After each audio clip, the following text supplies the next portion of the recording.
રાજગરો છે ને એ પૌષ્ટિક તત્વોથી ભરપૂર અનાજ છે, એટલે તેથી જ આપણે ઉપવાસમાં ખાતા હોઈએ છીએ. રોજિંદા આહારમાં પણ એનો ઉપયોગ ફાયદાકારક માનવામાં આવે છે. સાથે ગ્લુટન ફ્રી પણ છે. રાજગરામાંથી શીરો, લાડુ, રોટલી, ભાખરી, સુખડી વગેરે બનાવતા હોઈએ છીએ, પણ આજે આપણે મસ્ત મજાનો ચેવડો બનાવીશું. ઘણા લોકો ચેવડો બનાવે ને તો એને ખૂબ જ તેલ ભરાઈ જતું હોય છે, તો આજે લોટ કેવી રીતના બાંધવો અને જરા પણ તેલ ન ભરે અને ક્રિસ્પી કુરકુરો થાય એ માટેની બધી ટિપ્સ આજે હું વિડીયોમાં બતાવી રહી છું. સાથે ઓછી સામગ્રીમાંથી બનાવીશું, એટલે જે લોકો પહેલી વાર ટ્રાય કરતા હોય ને એમને પણ આવડી જાય અને આરામથી કરી શકે. આ રાજગરાનો ચેવડો બનાવવા માટે બાફેલા બટેટાનો ઉપયોગ કરીશું. તો મારી પાસે બટેટા નહોતા તો 4 નંગ જેવી બટેટીને બાફી લીધી છે. હવે આ બટેટીને ચીઝ ખમણવાની ખમણીથી ખમણી લઈશું, કારણ કે અહીં આપણે રાજગરાની સેવ બનાવવાની છે, એટલે બટેટાના લમ્સ ન રહે એ રીતના આપણે એને ખમણી લઈશું, જેથી આપણે સેવ બનાવીને તો ક્યાંય અટકે નહીં. હવે બટેટાને એકદમ સરસ રીતના ખમણી લીધું છે અને આનું તમને મેઝરમેન્ટ કહું ને તો 1/4 કપ જેવું થયું છે. અહીંયા આપણે 2 વ્યક્તિને થાય એટલો ચેવડો બનાવી રહ્યા છીએ, તો 1/4 કપ બાફેલા બટેટાનો માવો લીધો છે, સાથે 1 કપ જેવો રાજગરાનો લોટ લીધો છે. અહીંયા મેં બટેટા અને લોટનું જે મેઝરમેન્ટ આપ્યું છે એ જ રીતના તમારે લેવાનું. જો વધારે બટેટા ઉમેરાઈ જશે ને તો ચેવડામાં તેલ ભરાઈ જશે. હવે સ્વાદ પ્રમાણે સિંધવ મીઠું ઉમેરી દેવાનું છે. ઉપવાસમાં આપણે સિંધવનો જ ઉપયોગ કરતા હોઈએ છીએ, તો એ ઉમેરી દેવાનું ને મિક્સ કરી લઈશું. અહીંયા બટેટામાં જેટલો લોટ મિક્સ થાય એ રીતના લોટને મિક્સ કરી લઈશું અને પછી જ પાણી ઉમેરીને લોટ બાંધીશું. બટેટા ઉમેર્યા છે એટલે પાણી બહુ ઓછું જોઈશે. લોટમાં આપણે મીઠું તો ઉમેરી દીધું છે, પણ સાથે વધારે સ્વાદિષ્ટ લાગે એ માટે મરી ઉમેરીશું. તો 1/2 ટીસ્પૂન જેવા મરીનો પાવડર કરીને ઉમેરી દઈશું. હવે પાણી ઉમેરીને લોટ બાંધીશું. તો અહીંયા મેં 1/4 કપ જેવું પાણી લીધું છે, એમાંથી અડધું પાણી જ ઉમેરીશું. એકી સાથે નહીં ઉમેરી દે, કારણ કે બટેટા આપણે ઉમેર્યા છે એટલે વધારે લોટ ઢીલો ન થઈ જાય એનું ખાસ ધ્યાન રાખવાનું. અહીં મીડિયમ કઠણ લોટ બાંધવાનો છે, સાવ ઢીલો નથી બાંધવાનો. ઢીલો બાંધશો ને તો ચેવડામાં ખૂબ જ તેલ ભરાઈ જશે, એટલે થોડું થોડું પાણી ઉમેરીને મીડિયમ કઠણ લોટ બાંધવાનો છે. હવે બાકી રહેલું પાણી છે એ પણ સાથે ઉમેરી દઈશું. એટલે 1 કપ રાજગરાના લોટમાં 5 કપ જેવા બાફેલા બટેટા અને 5 કપ પાણીથી લોટ બાંધી લઈશું. હવે ઘણા લોકોને ક્વેશ્ચન થશે કે આમાં મોણ નથી ઉમેરવાનું, તો ના, આમાં તેલનું મોણ ઉમેરવાનું નથી. જો તેલનું મોણ ઉમેરશો ને તો સેવમાં ખૂબ જ તેલ ભરાઈ જશે, એટલે આમાં ભૂલે ચૂકે તેલનું મોણ ઉમેરતા નહીં.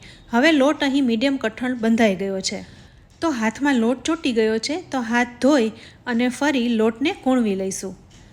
અહીંયા મેં હાથ થોડા તેલવાળા કર્યા છે, એટલે લોટ છે ને એ હાથમાં ચીપકે નહીં. હવે આ લોટને છે ને રેસ્ટ નથી આપવાનો, આમાંથી જ આપણે તરત જ સેવ બનાવી લઈશું. હવે ચેવડા માટે બીજી કઈ કઈ વસ્તુ લેવાની છે એ હું તમને આગળ કહું છું. હવે અહીં 3 ચમચી જેવા શિંગદાણા લીધા છે, સાથે લીમડો, કાજુ અને દ્રાક્ષ લીધી છે. સાથે મેં તેલ પણ ગરમ કરવા મૂકી દીધું છે. હવે સંચો લઈશું.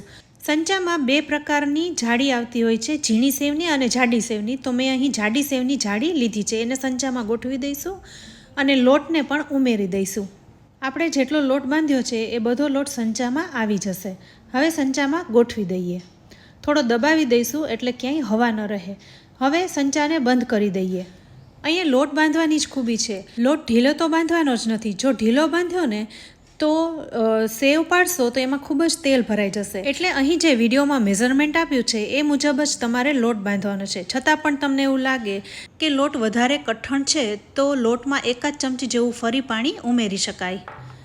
હવે ગેસ ઉપર મૂકેલું તેલ પણ ગરમ થઈ ગયું છે, તો સૌથી પહેલાં ચેવડા માટે બધી વસ્તુ તૈયાર કરીને રાખી છે એ તળી લઈએ. તો બધા શિંગદાણા ઉમેરી દઈએ અને મીડિયમ ફ્લેમ ઉપર તળી લઈએ. શિંગદાણા ધીરે ધીરે તળાઈને તો જ એનો સ્વાદ મીઠો રહે છે, નહીંતર હાઈ ફ્લેમ ઉપર બળી જાય છે અને કડવા થઈ જાય છે.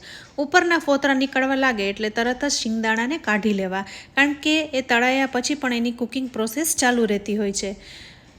તો અહીંયા જેટલા શિંગદાણા લીધા છે એ બધા હવે તળાઈ ગયા છે. હવે એક પછી એક વસ્તુમાં સૌથી પહેલાં કાજુ તળી લઈશું, ત્યારબાદ લીમડો અને પછી દ્રાક્ષને તળી લઈશું. કાજુને પણ તળતા ધ્યાન રાખવાનું છે, મીડિયમ ટુ લો ફ્લેમ ઉપર જ તળવાના. થોડા એવા ગુલાબી રંગના થઈ જાય એટલે કાઢી લઈશું. હવે લીમડાને તળીશું. આ ચેવડામાં લીમડો ખૂબ જ સરસ લાગે છે, એ તો ખાસ ઉમેરવો. લીમડાને તળાતા 3 થી 4 સેકન્ડ જ થાય છે. તળાઈ ગયો છે તો ડીશમાં કાઢી લઈએ. હવે છેલ્લે દ્રાક્ષને ઉમેરીશું. દ્રાક્ષ છે એને પણ મીડિયમ ટુ લો ફ્લેમ ઉપર ધીરે ધીરે ફૂલી જાય ત્યાં સુધી તળીશું. ફૂલી જાય એટલે તરત જ કાઢી લઈશું, નહીંતર દ્રાક્ષ છે ને એ તરત જ બળી જતી હોય છે. હવે બધી દ્રાક્ષ ફૂલી ગઈ છે તો એને પણ ડીશમાં કાઢી લઈએ. હવે તૈયાર કરીએ રાજગરાની સેવને. તો તમે અહીં જોઈ શકો છો સેવ છે એ સંચામાંથી બહાર નીકળી રહી છે. સાથે તેલ પણ મીડિયમ ગરમ છે તો સંચામાંથી સેવને પાડી લઈએ. તમે જોઈ શકો છો સરસ રીતના સેવ પડી રહી છે, ક્યાંય અટક્યા વગર નીકળી રહી છે. તો બસ સંચાના 2 જ આંટા ફેરવશું અને હવે સેવમાંથી બબલ્સ નીચે બેસી જાય ત્યારે એની સાઈડ ચેન્જ કરી લઈએ. આ સેવને તળાતા 20થી 25 સેકન્ડ જ થશે. જેમ આપણે ચણાના લોટની સેવ બનાવીએ છીએ એ જ રીતના આ સેવ તૈયાર થઈ જાય છે. સેવની 1 કે 2 વાર સાઈડ ચેન્જ કરીને કડક થઈ જાય એટલે તરત જ બહાર કાઢી લઈશું. તો ફ્રેન્ડ્સ, જોયું ને કેટલી સરસ સેવ અહીં તૈયાર થઈ ગઈ છે. હવે બાકી રહેલા લોટમાંથી પણ આ જ રીતના સેવને તૈયાર કરી લઈશું. ઝારાથી થોડી નિતારી લઈશું એટલે તેલ ન ભરાય. તો આવી રીતના આપણે બધી સેવને તૈયાર કરતા જઈશું. તો ફરી બાકી રહેલા લોટમાંથી પણ આ જ રીતના સેવને પાડી લઈશું. સંચો છે એ હાથમાંથી છટકે નહીં એનું ખાસ ધ્યાન રાખવાનું, અને તેલથી હાથ થોડો ઉપર રાખવાનો જેથી દાજી ન જવાય. તો બસ સંચાના 2 જ આંટા ફેરવીશું તો આટલા લોટમાંથી 3 થી 4 જેટલા સેવના ગુચડા તૈયાર થાય છે. તો ફ્રેન્ડ્સ, અહીં આપણે બધી સેવને તૈયાર કરી લીધી છે.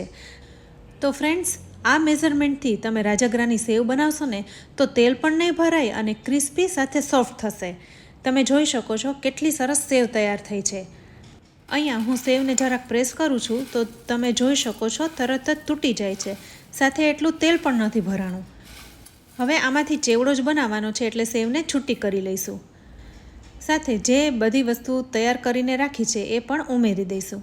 આ રાજગરાનો ચેવડો થોડો મીઠો હોય છે એટલે 2 ચમચી જેવી દળેલી ખાંડ પણ ઉમેરીશું. એનાથી વધારે ટેસ્ટી લાગે છે. લોટમાં મેં મીઠું અને મરી ઉમેરેલા હતા, પણ અહીં હું થોડા વધારે મરી ઉમેરી રહી છું. મરી તમે તમારી પસંદગી મુજબ વધતા ઓછા ઉમેરી શકો છો. હવે બધું જ મિક્સ કરી લઈએ. આ ચેવડામાં થોડી ખાંડ ઉમેરી છે ને એટલે જેટલું તેલ દેખાતું હશે ને એ પણ શોષાઈ જશે. એટલે ચેવડો એકદમ કોરો અને તેલ ભરાયા વગરનો બનશે. તો જુઓ, અહીં બધું જ મિક્સ થઈ ગયું છે અને ચેવડો કેટલો સરસ લાગી રહ્યો છે. જોઈને જ ખાવાનું મન થઈ જાય છે. આ ચેવડો એટલો સ્વાદિષ્ટ થાય છે ને કે તમે એકવાર ખાશો ને તો એનો સ્વાદ મોઢામાં રહી જશે અને વારે વારે બનાવશો. સાથે નાના બાળકોથી લઈ મોટી ઉંમરના લોકો આરામથી ખાઈ શકશે અને ભાવશે પણ ખરું. આ ચેવડાને એરટાઈટ ડબ્બામાં ભરી લેવો. તો ફ્રેન્ડ્સ, તમને આજના આ રાજગરાની ચેવડાની રેસીપી કેવી લાગી? જો રેસીપી સારી લાગી હોય ને તો વિડીયોને લાઇક અને શેર કરજો. અમારી ચેનલને સબસ્ક્રાઈબ કરી લેજો. અમારા ફેસબુક પેજ અને ઇન્સ્ટાગ્રામ પેજને લાઇક કરી ફોલો કરી લેજો. તો ફરી મળીશું આવતીકાલે નવી મજેદાર રેસીપી સાથે. ત્યાં સુધી આવજો.